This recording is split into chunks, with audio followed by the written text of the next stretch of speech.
దేవుడికే మహిమ కలుగును గాక. మరి ఈ రోజున పునరుద్ధానం. ఒక దినం గడిపితే 1000 దినాలు గడిపినంత శ్రేష్టం. కరెంటు ఉన్నా లేకపోయినా, మన అవసరతలు ఉన్నా లేకపోయినా, కొద్దిమందిమైనా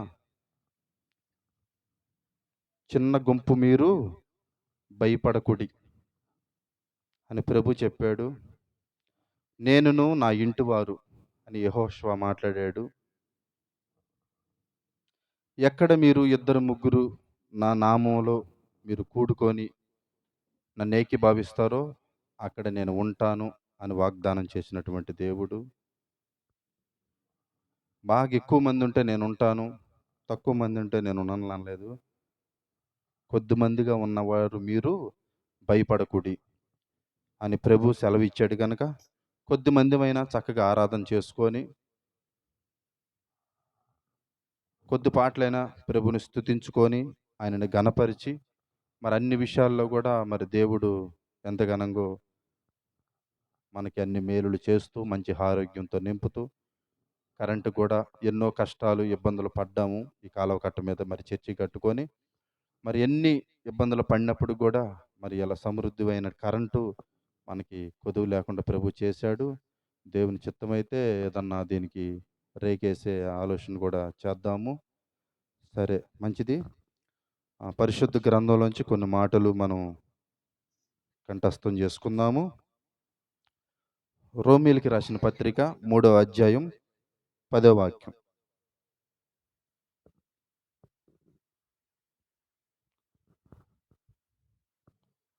రోమీయులకి రాసిన పత్రిక 3వ అధ్యాయం 10వ వాక్యం. తీయాలి త్వరగా.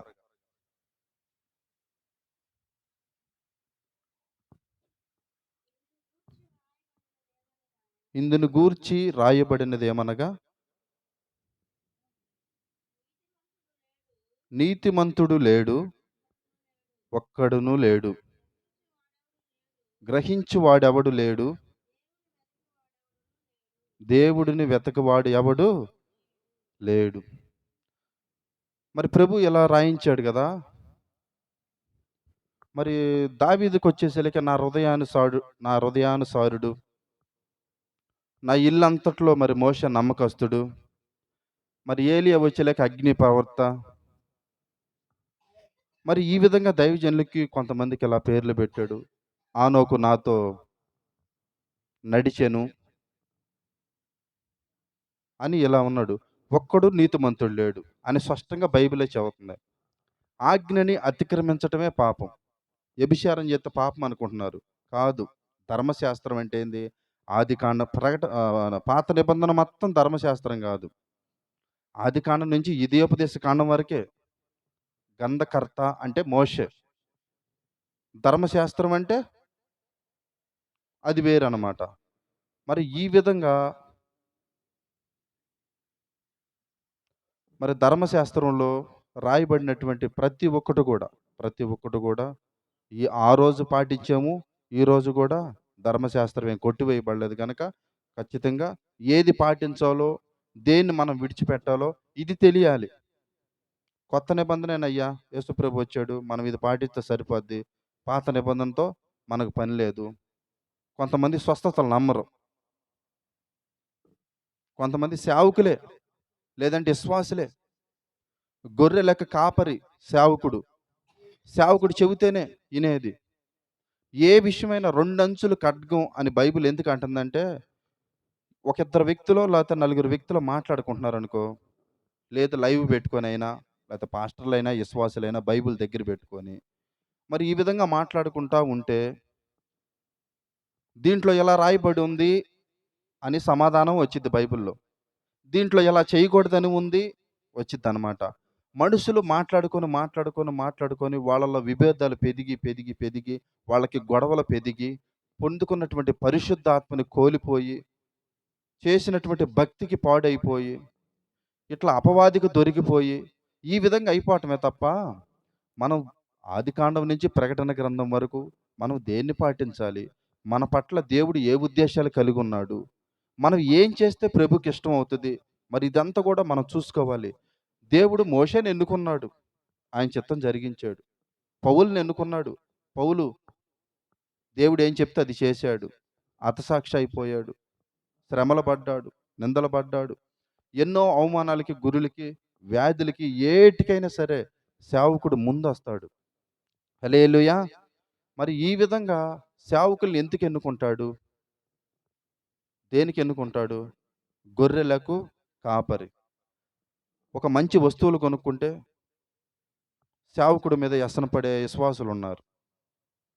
ఒక కారు కొనుక్కుంటే ఆ కారులో మరి ఎంత దూరం నుంచి మరి సుధాకర్ నాన్నగారు రాజమండ్రి నుంచి ఒక్కొక్క జిల్లా నెలకి 30 రోజులైతే కనీసం 23 జిల్లాల్లో ఏదో కొన్ని జిల్లాలు ఏమో కానీ ఇంచుమించు 10 జిల్లాల్లో సేవకుల మీటింగ్ పెడుతున్నాడు ఆయన. వందల కిలోమీటర్ల కారుల్లో. వయసు చూస్తే ఎంత పెద్ద వయసు, ఎంత గొప్ప దైవజనులు. ఇలా సేవకులంటే అరే ఒరే, ఎలా పడితే అలా దూషించటం, ఎలా పడితే అలా మాట్లాడటం, కుటుంబం మీదకి శాపం తెచ్చుకోవటం, అది ఇదని మాట్లాడేవాళ్ళు ఎంతమంది. కానీ దేవుడు ఏమన్నాడు? ఏ విధంగా హెచ్చరించుకున్నాడు? ఏ విధంగా సేవకు పిలువబడ్డాడు? చూడు, ఎఫెసీ 4:13 తీయండి. ఏ విధంగా సేవకుల్ని మరి పిలుచుకున్నాడు అంటే, ఈ ఎందుకు నేను ఇలా చెప్తున్నానంటే, చాలామంది ఒక విశ్వాసులను ఎఫెసీ 4:13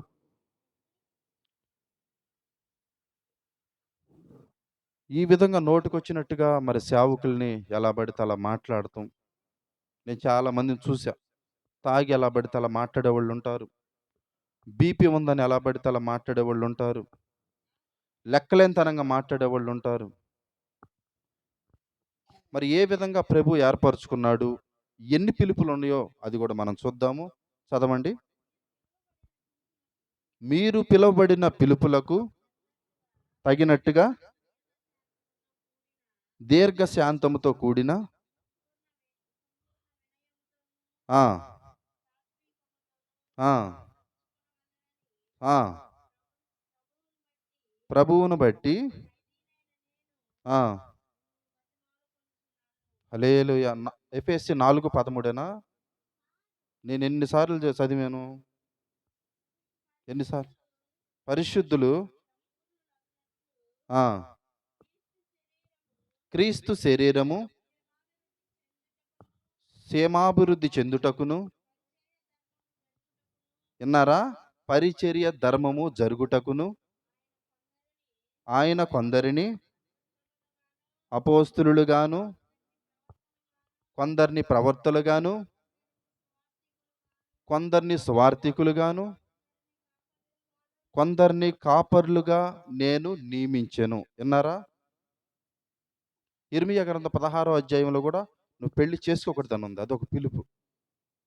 కానీ దేవుడు చెప్తేనే ఇంకొకళ్ళ చెబితే కుదరదు. అది దేవుడు చెప్తేనే. మరి ఈ విధంగా ఇన్ని పిలుపులు ఎన్నుకొని మరి సంఘాలు కట్టించి అనేకమైనటువంటి చోటకెళ్ళి సర్వ సృష్టికెళ్ళి మీరు సువార్తను ప్రకటించండి అన్నప్పుడు మరి సైకిల్ వేసుకొని సేవకెళ్ళి, సైకిల్ లేకుండా చెప్పులతో వేసుకొని సేవకెళ్ళి చెప్తున్నా అంటే నా సంగతి తీసి పక్కన పెట్టండి. గొప్ప దైవజనులు ఉన్నారు. లేదు డబ్బులకు ఆశపడి పాడైపోయిన వాళ్ళు కూడా ఉన్నారు. లేరని అంటల్లా. మరి ఎవరు ఎలాంటోళ్ళ? ఎవరిని అనాలా? ఎవరిని అనకూడదా? వీళ్ళని ఏ పిలుపులతో ప్రభు పిలుచుకున్నాడు? వీళ్ళు ఎందుకు సేవ చేస్తున్నారు? మనం వీళ్ళని అనొచ్చా? అనకూడదా? అని చూసుకుంటే మరి అంతా కూడా ఎన్ని పిలుపులు ఉన్నాయి అక్కడ? ఎన్ని పిలుపులు ఉన్నాయి?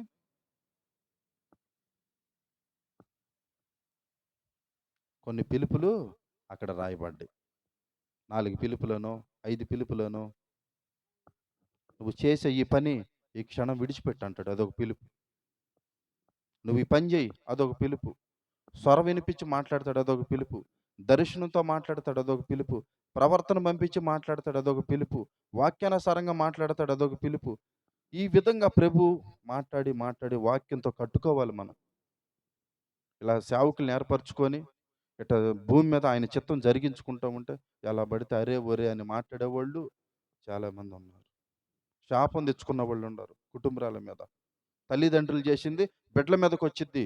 ఇట సేవకుల్ని అంటే విశ్వాసి వెళ్ళి ప్రార్థన చేస్తే అగ్ని దిగల, సేవకుడు చేస్తే దిగింది. విశ్వాసి వెళ్ళి సముద్రం కొడితే పాయలు అవల, సేవకుడు చేస్తేనే అయింది. బైబిల్ మొత్తం కూడా చూసుకోండి. అద్భుతాలు చేశాడంటే సేవకుడిని నిలబెట్టుకునే చేశాడు. మరి అలాంటి సేవకుల్ని అలా దూషించడం అనేది కరెక్ట్ అయితే కాదు అట్లా. వాడు డబ్బుల కోసం సేవ చేస్తున్నాడు. వీడు ఎలాంటోడు, ఆడు ఈడని మాట్లాడే వాళ్ళని నేను ఈ మధ్య చాలా మందిని చూస్తున్నా. తాగి వాడు మంచోడు కాదు, వీళ్ళు మంచోళ్ళు కాదు. రోమీలకు రాసిన పత్రిక 3:10 ఏముంది? ఒక్కడు ఒక్కడు మంచోడు లేడు, ఒక్కడు నమ్మకస్తుడు లేడు. ప్రతి ఒక్కరు కూడా పాపం చేసినోళ్ళే, ఒక్కడు నీతిమంతుడు లేడు. హల్లెలూయా. మరి ఈ విధంగా ఎవ్వరు ఈ భూమి మీద నీతిమంతులు లేరు. నీతిమంతుడైన ఆయన మాత్రమే మనం కలిగి ఉన్నాం. ఆయన నమ్మక తలికి మనం నీతిమంతులం కాకపోవచ్చేమో కానీ, నమ్మి బాప్తీసం తీసుకొని ఒకడు ఆత్మ మూలంగాను నీటి మూలంగాను జన్మించి ఆయన రక్తం ఆయన శరీరం తీసుకుంటూ ఆరాధనలో పాలు పంపులు పొందుతూ ఆల్ నైట్ ప్లేయర్లో గంటలు గంటలు మోకాళ్ళు వేసి ప్రార్థన చేస్తూ దైవజనుల చేత ప్రార్థన చేయించుకుంటూ కానుకలు ఇస్తూ దశంభాగాలు ఇస్తూ ప్రభు వైపు చూస్తూ ఆనుకుంటూ, మరి ఇదంతా కూడా ఎవరి కోసం ఈ ప్రయాస అంతా? మన కోసం, మన బిడ్డల కోసం కదా. ఎలా పడితే అలా మాట్లాడి శాపాన్ని కొని తెచ్చుకొని దేనికి అట్లా అర్థం కావట్లేదా? అనొచ్చు అనకూడదు తెలియదా? వాక్యానుసారంగా నడుచుకోవాలని ఇది లేదా? జకర్యా గ్రంథం 2:8 ఒకసారి. మరి ఈ విధంగా ప్రభు సేవకులకి ఎలాంటి వాగ్దానాలు ఇచ్చారు? ఎవరి మీద మనం వ్యసనం పడాలి? జకర్యా 2:8.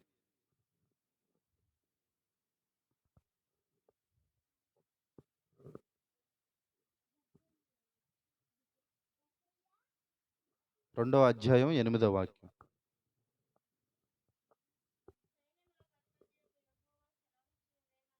సైన్యములకు అధిపతి అయిన యెహోవా సెలవిచ్చినదేమనగా, మిమ్మును మిమ్మును ముట్టినవాడు తన కన్నుగుడ్డును ముట్టినవాడని ఎంచి. హల్లెలూయా. చాలు. మిమ్మును ముట్టినవాడు నా కనుగుడ్డును ముట్టినట్టు. చూడండి, వాగ్దానం కాదా? ఎవరిది వాగ్దానం? సేవకుడిది కాదా? నిన్ను ముట్టినవాడు నా కనుగుడ్డును ముట్టినట్టు. టయానికి వండుకొని తిని ఇంట్లో ఉండి టీవీ చూసుకోవటమా? సేవకుల మీటింగ్కి ఏమైనా వెళ్ళగలుగుతున్నారా? ఆల్ నైట్కి ఏమైనా వెళ్ళగలుగుతున్నారా? ఎలా పడితే అలా మాట్లాడేసి శాపం తెచ్చుకొని ఎవరిని అనాలా ఎవరిని అనకూడదా? ఏ పిలుపుతో వీళ్ళు వచ్చారా? వాళ్ళకి ఆ రోగం ఉంది, వీళ్ళకి ఈ రోగం ఉంది అని అలా పడితే అలా మాట్లాడటం అవసరమా మనకి? ఏమండి, అవసరమా? మనం ఎవరిని అనాలి, ఎవరిని అనకూడదు తెలియాలిగా మనకి. నువ్వేం చేస్తే నేను అది చేస్తా, దేవుడు అంటున్నమాట. నువ్వు భూమి మీద దేన్నైతే బంధిస్తావో పరలోకంలో ఉండి నేను దాన్ని బంధిస్తా. విశ్వాసితానులు ఆ మాట. విశ్వాసితానులు ఆ మాట. నువ్వు దేన్నైతే బంధిస్తావో భూమి మీద పరలోకంలో ఉండి నేను దాన్ని బంధిస్తా. నువ్వేం చేస్తే నేను అది చేస్తాననేక.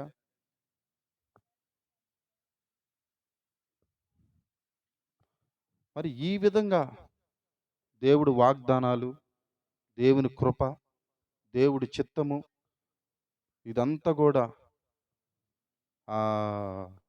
మనం చూస్తున్నాము. మరి అందుని బట్టి ఎవరిని అనాలా ఎవరిని అనకూడదో ఇదంతా కూడా ఈ రోజున ప్రభు హెచ్చరించాడు గనక. ఏమైంది?